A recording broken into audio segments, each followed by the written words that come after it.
Hei nā rau rangatira mā, hei waka, hei mana, hei karangarangatanga maha, hei hapuputu noa tēnā koutou, kia ora hui mai rā tātou katoa. Haka te tautoko Tamihere mea, ane tipuna rātou, a haere atu rā, koutou tonga mati kia o koutou, tātou tingora kia tātou, kia ora. Listen, I just wanted to, before I just got into a presentation that I haven't seen myself, but I will talk you through it very quickly. I just wanted to make some opening observations.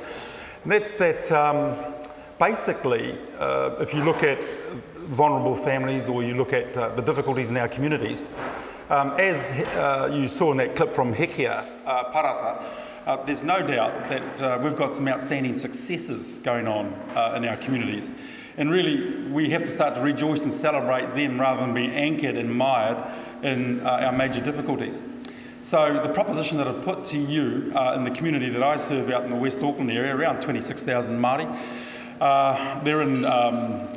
they're clearly situated in certain sort of low deprivation areas. We know exactly where they are. We know exactly what families will be vulnerable. We know exactly what families are vulnerable. The problem we have is that there are around 12 different government agencies that get in our way, and there are a number of other providers that continue to get in our way. So if they all got out of our way, we might be able to actually access our people and build the reconnectivity to the obligations and the duties and the responsibilities they have, not just to their babies, but also to their whānau in our area. And building that new whakawhanangatanga in an urban situation is doable. And the model for that obviously is Marae and our urban-based Maraes who in number terms in the new Auckland Super City Council run at a category of around 4-1 with urban-based kaupapa. So we don't need to have a discussion about whether it's iwitanga or whether it's urban Māoritanga. What we need to do is have a discussion about what works for those families and those communities. A lot of them, as a consequence, their Māori-ness, for the want of a better term, comes out of the rugby league club, it comes out of the netball club, it comes out of the touch club. So wherever it comes from is not a problem. Whatever gets them giddy and spins their wheels is where we're going to have to connect as we build ourselves. And so out in West Auckland, we know exactly where the Māori families are. There is a papakainga. If you were to take Hone Waititi Marae as our sort of centre point of engagement, Māori engagement out there, all the whānaus are known, whether they be in Tatatu, Rānui and the like. So we know exactly where our problems are. It's a matter of getting a lot of people who are funded off their failure out of our way. So those are the sorts of things that we sort of were looking at.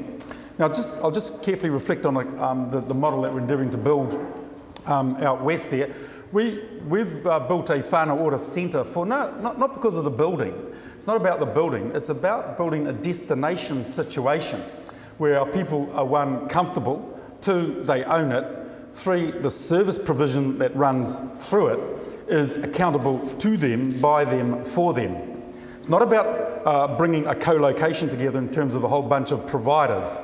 That's easy. Okay, we can all do that. It's about ensuring that each one of those providers that services one of our people, whether they be an individual or whether they be a whānau, have a responsibility and obligation and a duty to follow through on whatever the care process or plan is on their behalf. And so when you go to a destination centre, you have to sign people up to what we call our whānau ora clause in our contractual leases. And so we have, apart from the privacy issues, you have an ability to explore the volume that is going through there, and you have an ability to connect. I'll come to the intellectual property and the IT systemic that drives that, because that's quite an important issue. So basically that's it. I'll just keep, thank you. We haven't got a flicker, so we've got to keep going. So it's a 25-year journey. I'm merely a spokesperson at this given point in time for whānau Waipara, subject to meeting my key performance indicators. So we've got everything we do has to be linked to some form of positive outcome for our people. Otherwise, we will become just another brown bureaucracy that just does the business rather than makes positive change on an annualised basis. And so if we could just keep cruising there. two things. There's the annual report of Whānau Waipareta. It's a week old. We had our AGM at Marae last Wednesday. It is available down there. Waipareta.com is our website for you to visit. Intellectual property that we develop is posted to that straight away. Goes through our National Urban Māori Authority grouping. And obviously we have Whānau Ora collective mandated in that regard. So all our information is up there from our balance sheet, everything else. If you wanted to ask any questions, you can Facebook us or Twitter us and the like. It's all there. So what we've had to do is, I'll give you an example. What we've had to do is build our own kaupapa in terms of the delivery of integrated service mechanisms. So what I wanted to talk to you more about today is about the business of doing the business of what we do, rather than talk about how bad it is, vulnerability, the numbers of it, but rather to just look at a business-centric model of how we develop and how we become, as a consequence, providers that are not only just exemplars, but actually can be accountable, one, not just to the funder, but to ourselves in our own management methodologies, to identify our own productivity capacities or lack of them and where our issues are, to identify whether the interventions that we are working with that individual family are actually making a definite shift in behaviours. All right? So basically, our service delivery mechanism is called whānau tahi, but the actual operationalisation model is called mataora. Now, if you, within the next, by June of next year, where we are centred, it's in an urban area obviously, it has a population delivery mechanism for 120,000 people in the Henderson hub. New Lynn has around about 120,000 and Westgate has about 85,000. So those are our three urban delivery hubs. Transport to our centre is public transport now for the first time out west in terms of our double rail link, our bus system and taxis if we need them. And so our people can get to the centre pretty easily and pretty quickly, and we're looking at extending hours. Okay, so pretty soon it'll be from 7:30 a.m.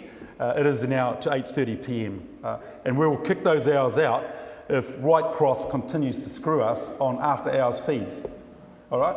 So the issue there is we cannot allow our people to be gained by a monopoly provider that charges $54 for a baby and $83 co-payment on the way in. All right? So do not go to a White Cross clinic on Lincoln Road. And we have to say that because we know that they've been funded extraordinarily well not to do that to us. And that really puts a harbinger on our very good parents that are desperate to take their babies, but $54 and $83 tips them. Okay, and so it's just unacceptable. So we are advocating vigorously to change that out there, and it will change, and it will change within the next 6 months. If you have a look at a whole bunch of other things, look, we have 83 primary schools in our area, 80% are decile 5 or below. We are sick and tired of hearing that it is our solo mothers that are failing, that it is our low-income families that are failing the schools. We know that a number of those schools are failing those families. Right? We have to turn that conversation around where if those schools need further resourcing, let's have that conversation. But we can't have our babies hitting secondary school and not being able to participate in the secondary school curricula because at no time in primary school where our parents advise we have major problems. Okay? And so that's one reason why we sort of support national standards. It's not an issue about whether it's a National Party program or not. We don't care anymore who's in power. We just care that we're out on the street and can make a difference. Well, we actually do care who's in power, but that's another story. So if you have a look at it, so we've had to enter the market and we've had to buy the Kit McGrath program for the whole of the West.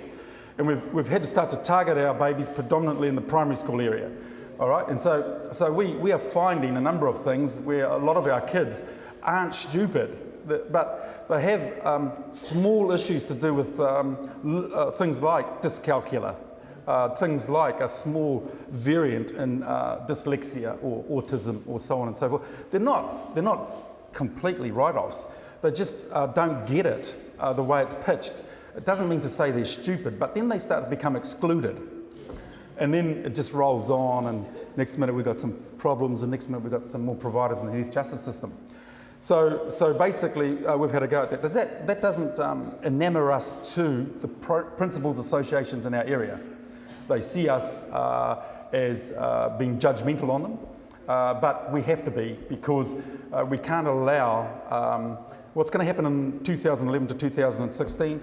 We can't allow the spike of Māori boys particularly to fall out of secondary schools, NCEA 1 or less. There's only one place for them to go, and it's the criminal justice system. Now, if we know that they're on the way there, we have to start to be quite vigorous in our interventions further down the food chain that makes that happen.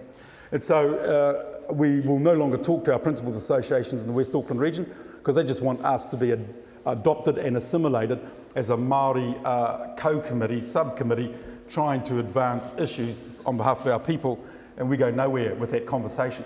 So we have to enter the market to make it honest, to lift the evidence and the integrity and the credibility of that, to demonstrate that a Decile 2 school in Ranui, under a wonderful principal called Stephanie Taffa, can make a difference.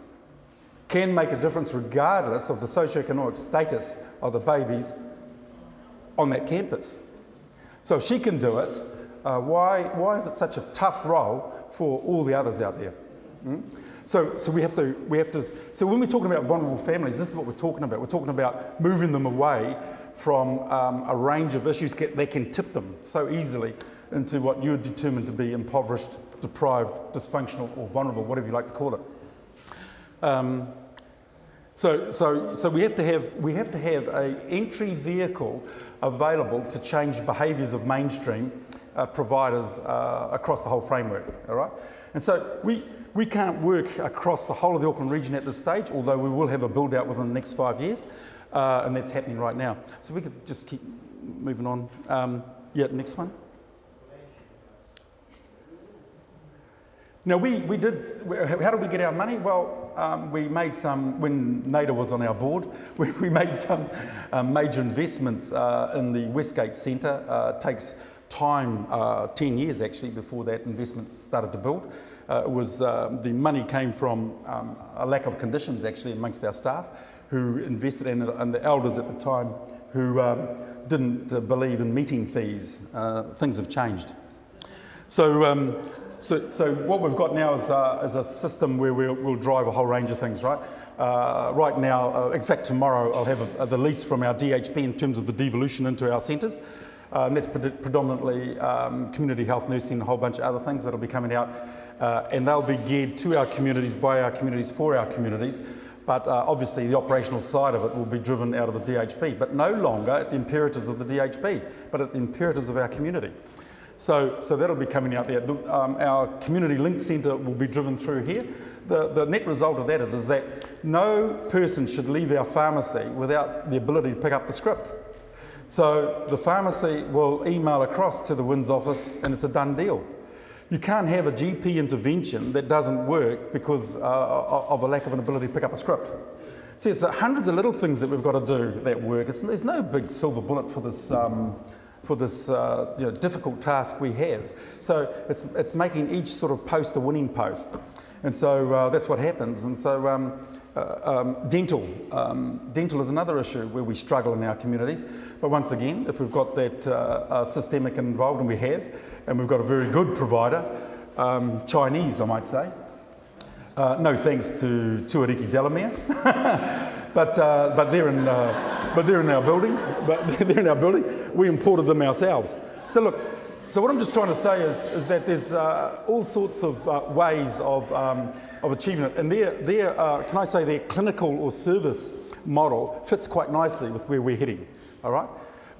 Because as you know, a number of our people go to the dentist for critical care requirements, and the conversation is often how much to fix it. That's a lot of money. How much to pull it? Pull it. So it just comes down to the basic impoverishment issues where they don't get a choice. Okay, the choice is the major invasive one. So basically that's all going to roll out. We anticipate by 2014 to have 20,000 patients percolating, for the want of a better term, percolating through that centre. we will be able to identify very quickly whether we are making a major change in the uplift of health and the like. What I would put to you is that out of the 21 district health boards, Māori living in the western region of Auckland are doing better than most Māoris in the other 20. Now, that says this to you: we are the best of the worst, because it's still not good, it's still not great at all. Does Waipareira claim responsibility for that? No, we don't. But you'd be hard pressed to say that if we weren't there, it wasn't working. And obviously, we have to then develop our own. We had to enter the market again with our private training establishment, learningpost.com. Learningpost.com has to suck up where levels 1 to 5 before we can pathway people into tertiary. So a lot of our babies that we pick up that have so-called failed the mainstream system can be turned around within 18 months. Okay, our biggest seller in Learning Post is the Certificate in Computer Essentials. It's a 24-week program. Because we're a charity, Microsoft has done a deal with us, so we get Microsoft 2010 at $80 per person. And we can outfit a whole family. So it's opening vistas of opportunity to that family, growing our database and our connectivity with that family using that particular enrichment tool is what we do. Once again, it's making everything up. So what we've also had to design is in our workforce development capability, it's no good. Look, you can have a Māori social worker, a Māori well-qualified health worker, and a Māori well-qualified educationist, and they actually talk past one another because they're just being brought up. They actually all agree, but they're all talking past one another because they've been taught in different languages. So what we've had to do is design what we call a diploma in whānau ora that is going through NZQA right now for accreditation. We anticipate the tick-off just before Christmas in that regard, and we will roll it through the National Urban Māori Authority workforce. It's a at-work, in-work qualification. It's about a third welfare, it's about a third education, it's about a third health. And that then upgrades our workforce where they become far more workforce efficient in where we're heading, which is a whānau navigator that navigates our people. And we don't look at, I hear all the violent stuff, but we don't look at a violent man. We don't look at a violent youth. We look at a person in terms of where are you going? What have you got going well for you? We are not a regulator. We are not a policeman. We must look at our people with where their strengths are, and then we'll have a conversation about how we can lift them off a strengths base rather than regulate them as they're so used to. And so, so our navigators have to navigate through that process, and a number of them have fallen from grace themselves. Okay. I'm not suggesting that everybody employed at Waipareira has. You know my foibles. And I had to say that just in case you were all thinking it. But anyway, look, the point is, so our system, it comes down to the system. The system's quite important. I was just going to, I'm going to stop pretty soon because I've sort of thrown a lot of things out and just have a bit of an engagement rather than talk to you and talk about you. I just see my auntie down there, my ex-auntie. Anyway, kia ora, kia ora. Yeah, God bless the kohanga system with you there, honey. Anyway, look, and you know what I'm talking about there. Yeah. So next slide. So basically, you know, we'll go through that if you could. I'm just going to throw this up because it's important that I just conclude on. You've got to have a systemic that keeps you honest as a provider to your people, where we don't become just a big provider that exists for the provider to just shop numbers through and count them. Okay, so every person that comes to us has to be meaningful. You know, we've got to know that at the GP service they had a service that they did pick up their script, that it was a successful connection, that when they took the script home, it was used appropriately and prudently and didn't go down the pub and be sold. So, you know, we've got to go through that whole process with that person because tracking interventions is quite important when you're looking for any value for dollar intervention. We've got to know that when our family start workers are in the houses, that we don't have another 2 Waipareira cars arriving, which is just a waste of space and waste of time, which is why we've got to ensure that our workers have a greater comprehensive skill set in regard to what they deliver. And so what we've had to do is stop thinking about the way the man has always told us how to think and how to operate and how to do it. So going back to our own communities to engineer our own results for us and having the ability to break away from the tertiary institutes and break away from the IT programs and systems and licensing fees is very important for us. And so if you have a look at our whānau tahi IT model, it is being monetarised because Waipareira doesn't get any fish thrown at it money or forestry money or all the rest of all the treaty money. So we have to do it off different things. And so everything we've got that we've invested in, we will continue to plough back into an investment in building up the capacity and capability of our community. And so within 5 years, you will see our key performance indicators will be one of the most connected Māori communities to the internet in terms of concentration and numbers. Our numbers in terms of reportage to tertiary facilities called hospitals and or prisons will drop. Okay, our numeracy literacy rates will lift. And so if every, I can't talk for others, although Ngāti Porou ki Hauraki, who is close to settlement in the Hauraki, I can talk there, will embark on this journey as well. So we've got about 9, out of the 35 mandated whānau ora providers, about 9 of the faster runners out there with us combining this tool. And our tool will be sold for the first time to the Gandagara people in the western side of Sydney. And we'll be in Perth and the like shortly monetarising our IP, okay? Because we give it a lot away and we have to buy a lot in. And so we don't understand our true value. And that's the other thing that I wanted to say to the providers that are here today. You have to understand your true value. To our Pacific Island providers, we're going to have to work closely together as we did. That's how we won Family Start and Parents as First Teachers in the West. The fact that the whānau out there chose to separate itself is its job, its business. It no longer has those contracts, despite the fact that it lined up with Plunket.